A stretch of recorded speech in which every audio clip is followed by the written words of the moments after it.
Assalamualaikum warahmatullahi wabarakatuh. Waalaikumsalam. Selamat sore, salam sejahtera bagi kita semua. Semoga kita semua pada saat ini dalam keadaan sehat walafiat. Nah, yang jelas cuacanya fluktuatif, panas, hujan, itu artinya bahwa kita harus menjaga kesehatan kita secara baik-baik ya. Nah, pada pertemuan pada hari ini kita sharing saja ini ya. Kita sharing pembelajaran bagaimana memotong suatu material, karena materialnya ini bukan material yang seperti yang lunak-lunak, enggak, ini agak keras. Kemudian bagaimana cara men-setting toolnya, alat potongnya. Kita di sini akan coba sharing ya. Kita akan coba sharing bagaimana cara memasang gergaji tangan ya, mata gergaji tangan kepada tangkainya, karena tidak sedikit orang yang salah memasang mata gergajinya kepada tangkainya. Itu tidak sedikit. Makanya ketika dipakaikan si gergaji tidak makan, malahan menjadi tumpul ya gergaji karena salah pemasangan dari mata gergaji. Oke. Nah, untuk memotong nanti yang akan kita potong adalah material ST37. Di mana ST37 ini yang nanti akan rekan-rekan mahasiswa dipakai untuk praktek. Praktek untuk apa? Untuk praktek kerja bangku. Jobnya yang akan nanti dibuat palu ya, mata atau apa, kepala palu, nanti gambarnya ada. Tetapi pada dasarnya sekarang bagaimana rekan-rekan mahasiswa dapat memasang tool atau alat potongnya gergaji, kemudian bagaimana cara memotongnya juga ya. Baik, ada ini ya, ada beberapa peralatan yang nanti akan dipakai untuk memotong material ST37 tersebut. Di antaranya adalah di sini ada tangkai gergaji ya, tangkai gergaji yang dimana masih belum kita pasang mata gergajinya atau daun gergajinya. Ini ada daun gergaji di sini. Daun gergajinya matanya ada yang ukurannya halus, Apakah kasar? Tidak bisa saja. Ada yang matanya kasar dan ada yang matanya halus. Kita pilih yang halus saja karena material yang akan kita potong adalah material yang cukup keras, sehingga kita pilih mata gergajinya adalah mata yang halus atau matanya banyak ya, matanya banyak per tiap inchnya itu ya, atau per tiap kisarnya. Nah, di sini ada jumlah ya, ada 12 inch atau 300 mm. Nah, ini yang kita pilih untuk memotong material ST37 ini. Baik, kemudian kita perhatikan bahwa cara memasang mata gergaji ini, di sini kita bisa lihat ya, atau kita bisa kecengnya apa Pak? Kalau dikecengnya diperhatikan ya, atau difokuskan ke lampu supaya terlihat arah si mata potongnya ke arah mana. Nah, ini kan tidak sedikit orang memasang salah gitu ya, sehingga ketika tadi dipakaikan maka tumpul, bukannya memotong. Itu menyebabkan si mata gergaji jadi tumpul. Nah, kalau kita perhatikan si arah mata potongnya nanti ke depan, karena penekanan tenaga kita ke depan, bukan ke belakang ya, tapi penekanan kita ke depan. Tapi apakah ada yang punya rekan-rekan mahasiswa ini tenaganya justru ke belakang, menarik? Enggak ya, berarti ke depan.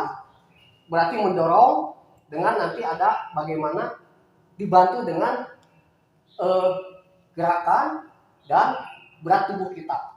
Nah, itu ya. Nah, jadi kita pasang ini ya. Jadi matanya harus ke arah depan, ke arah sini ya. Kita pasang.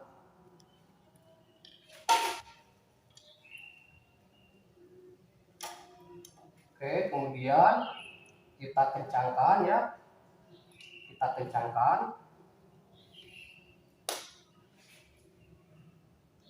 Nah, kalau sudah dirasakan bahwa ini kencang, si mata gergaji ini kencang, sudah.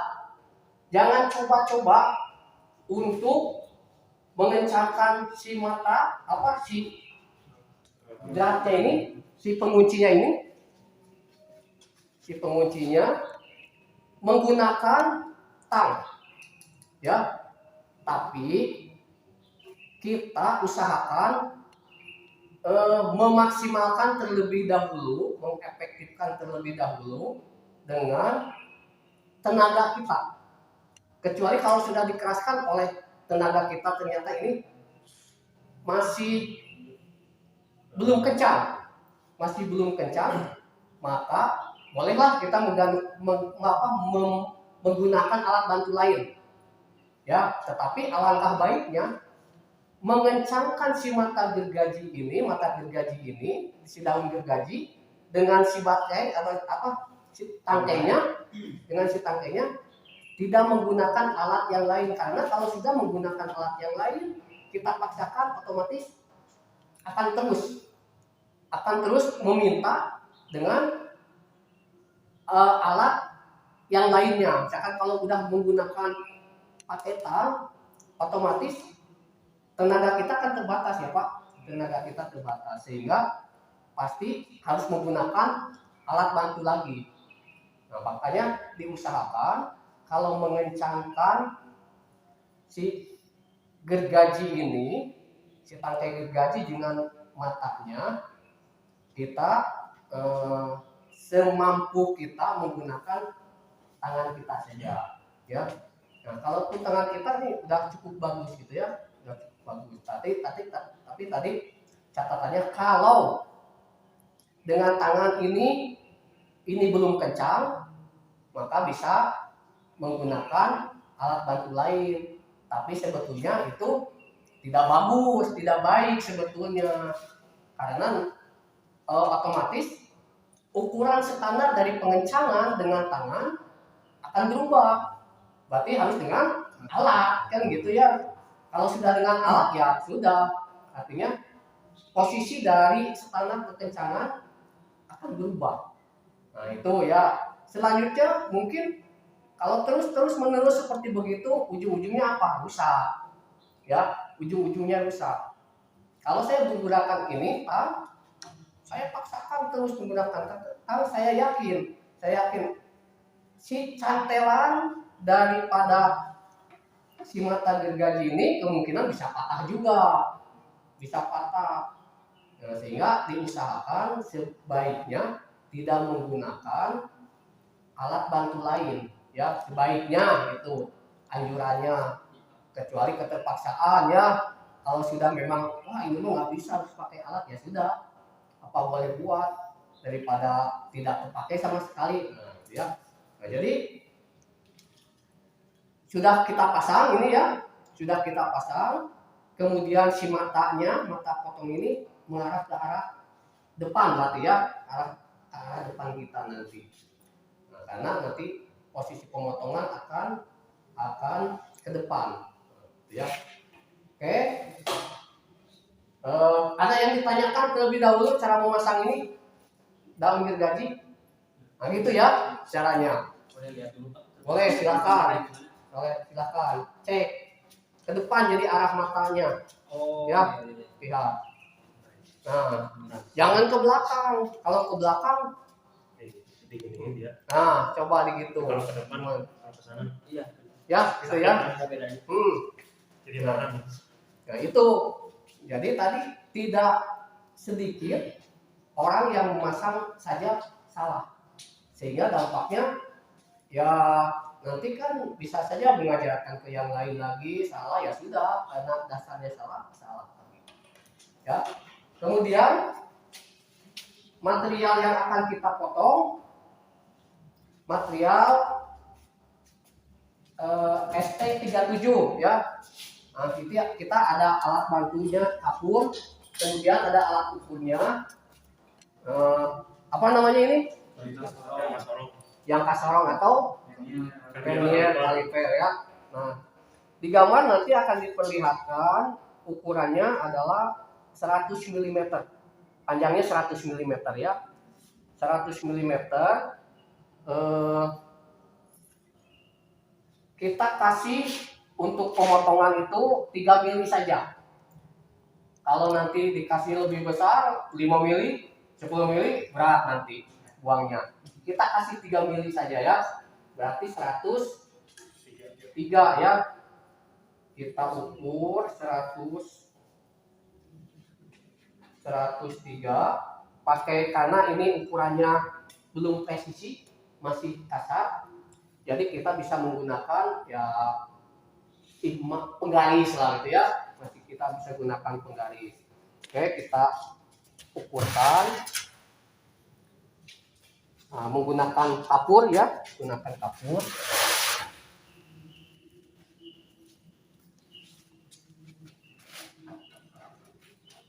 Seratus tiga saja. Oke, 103.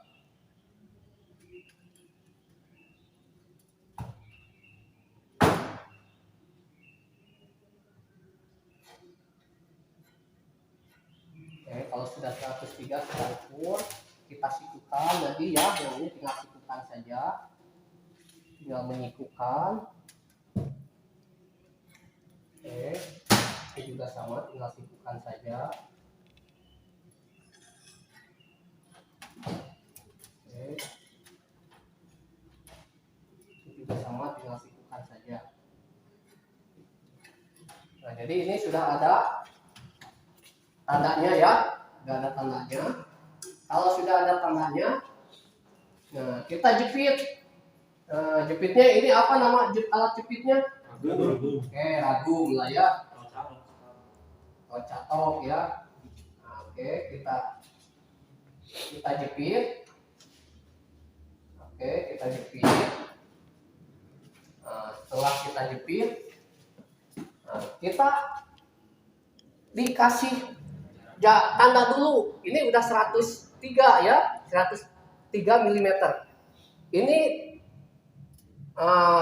jadi kan biasanya kalau motong si material ini secara langsung biasanya kan miring ya, suka miring-miring. Nah, ini kalau sudah kasih tanda seperti ini, oke. Ini kasih dipotong, dikasih apa namanya ini? Jalur dulu ya, kasih jalur dulu. Nggak usah cepet-cepet. Ya, kasih jalur dulu saja. Nah, ini jadi tidak harus buru-buru.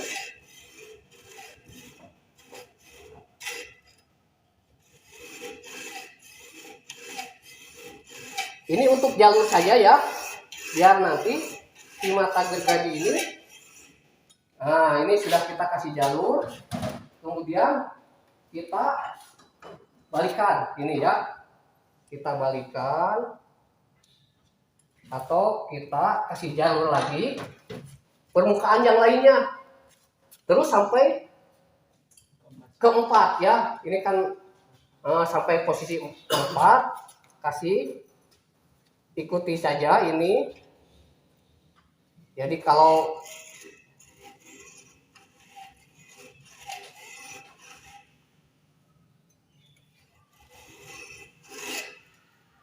nah ini cukup licin ya dan keras karena ada teraknya, masih ada teraknya.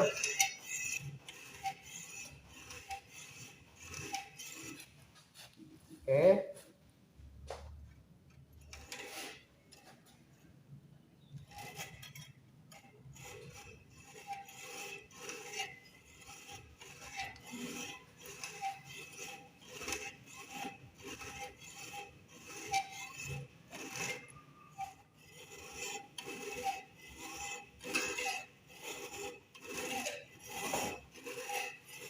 Ini untuk jalur saja ya. Nah, terus ini balikin lagi, ya balikan lagi sampai posisinya ke 4 permukaan, ya, sampai ke posisinya 4 permukaan.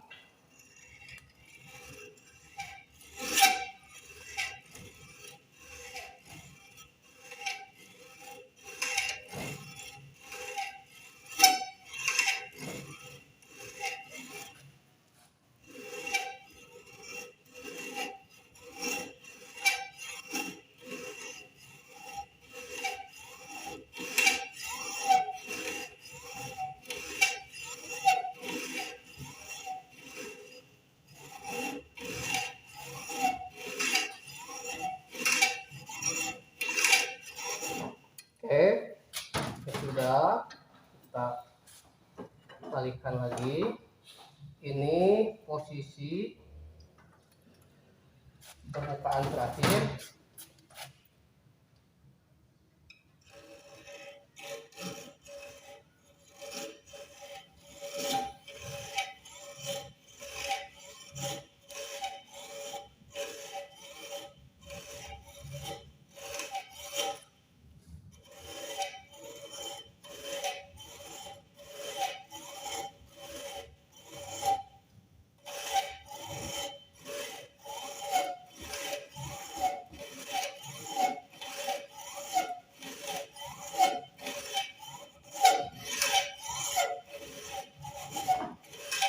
Oke, ini jalurnya sudah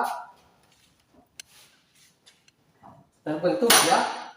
Kalau jalurnya sudah terbentuk seperti ini, sudah, kita tinggal potong saja ya, tinggal potong saja. Tinggal potong. Baik, kita kencangkan. Ini jalurnya sudah ada, tapi memotong itu bukan seperti motong kayu atau material yang lunak gitu, jangan, itu capek ya. Tetapi kita bantu dengan gerakan yang baik, kemudian bantu dengan tekanan dan badan kita. Nah, jadi kita jangan hanya mengandalkan power dari tangan saja, tapi bantu dengan penekanan badan kita. Nah, ini akan lebih menghemat tenaga ya, dibandingkan dengan yang menggerji maju mundur gitu kan, capek ya. Nah, jadi santai saja motongnya.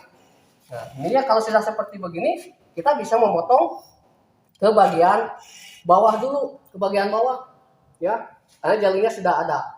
Karena kalau bagian seperti begini berat ya, berat karena permukaannya semua kena kepada area mata gergaji ini.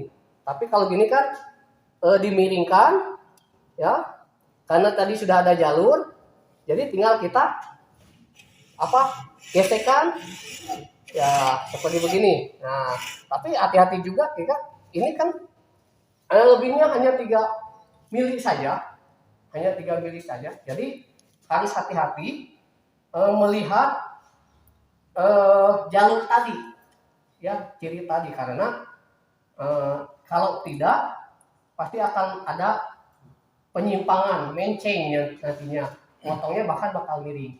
Tapi dengan dibantu oleh jalur awal yang tadi kita buat, maka ini menjadi acuan kita ya, menjadi acuan alat bantu kita untuk kontrol terus. Nah, gitu ya. Nah, ini akan dilakukan terus oleh bapak-bapak sampai, atau rekan-rekan mahasiswa, sampai ini selesai. Nah, kan seperti itu ya. Ada yang tanyakan? Nah, jadi cara motongnya tadi jangan hanya menggunakan kekuatan tangan saja, tapi bantu dengan penekanan dari badan kita ya, seperti ini. Ada yang tanyakan? Kalau tidak ada, saya kira tinggal praktek saja ya, tinggal nanti masing-masing mahasiswa memotong sesuai dengan proyeknya, ya sesuai dengan proyeknya masing-masing. Ada yang tanyakan dulu sebelum kita selesaikan? Untuk ketiganya gimana? Ketiga keselamatan kerja. Untuk keselamatan kerja, oke. Untuk keselamatan kerja, tentunya yang harus diperhatikan adalah ketika kita memotong, ya. Ketika kita memotong, tentunya jangan berguyon lah ya, jangan berguyon terlebih dahulu, itu harus serius. Kalau sudah seperti itu, kemudian hati-hati ketika kita memotong, jangan coba-coba tiup bramnya, ya bram ditiup saja. Kadang ada teman di depan itu kan bahaya juga, ya. Kemudian kalau nanti akan selesai ketika memotong, karena kan memotong dengan menggunakan gergaji ini cukup menguras tenaga, ya, cukup menguras tenaga. Kalau bahasa kasarnya capek lah, ya. Tetapi barengi dengan teknik yang baik. Ketika kita capek harus bagaimana? Triknya ketika kita capek harus bagaimana? Apakah berhenti, peregangan terlebih dahulu kan gitu, ya. Regangkan terlebih dahulu, rilekskan lagi. Kemudian kalau hampir selesai, jangan ingin terburu-buru kita menyelesaikan. Karena ketika kita buru-buru menyelesaikan, tidak sedikit orang terpleset. Ini hampir patah. Kemudian kita terus saja gesek karena ingin cepat-cepat beres, sehingga ketika beres potong tenaganya terdorong besar sehingga bisa mengakibatkan kecelakaan. Nah, itu harus diperhatikan, ya. Kemudian ada tambahan lagi dari rekan-rekan mahasiswa, kira-kira apa? Ini Pak, saya pernah lihat yang menggergaji itu 2 orang, yang satu di depan sebelah sana, yang di belakang, yang satunya di depan. Nah itu diizinkan atau enggak Pak? Ya, yang kayak gitu ya, Pak. Ya, bagaimana itu Pak? Sebetulnya unik ya gitu, tetapi kan tidak boleh, ya, tidak boleh. Dan ya makanya si daun gergaji, si tangkai gergaji seperti begini, sebetulnya oleh kita yang depan ini kan bisa kita pegang sendiri gitu ya. Itu karena tadi ada trik yang seharusnya ketika capek ya sudah berhenti, rilekskan terlebih dahulu, rilekskan dulu, jangan dipaksakan dengan berdua, dan itu kan tidak baik. Si mata gergaji ini ketika kita ada ketidaksinkronan ketika kita menggergaji, ya, artinya ada hentakan, benturan, itu kan bukan bagus. Malahan si mata gergaji ini patah, karena kan mata gergaji ini digesek kan, bukannya dihentak begitu, digesek. Kalau berdua kan kemungkinan tidak sinkronnya dipaksa gitu, sehingga ya itu artinya hal yang tidak baik seperti itu, ya. Ada lagi, silahkan. Ada masukan, silahkan. Cukup ya. Nah, kalau cukup saya kira Anda tinggal praktek, ya. Anda tinggal praktek, tinggal peragakan. Kemudian apa yang saya sampaikan tadi, kalau memang ada hal-hal yang memang perlu dikoreksi, silakan, ya. Kalau apa ini mah kurang baik begini, silakan, ya, karena artinya ilmu pengetahuan itu akan terus berkembang. Siapapun kemungkinan punya pengalaman pribadi yang dianggap bahwa itu bagus, ya kan, gitu ya. Kan rekan-rekan mahasiswa pernah berpengalaman di pekerjaan manufaktur, pernah seperti itu, silahkan diterapkan selama itu kaidahnya baik, ya, kaidahnya baik. Jadi silahkan, ada lagi yang tanyakan?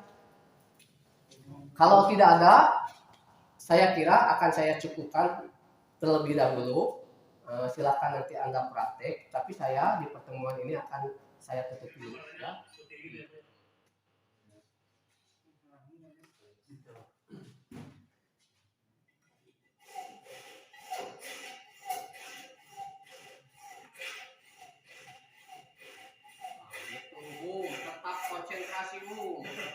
Ush.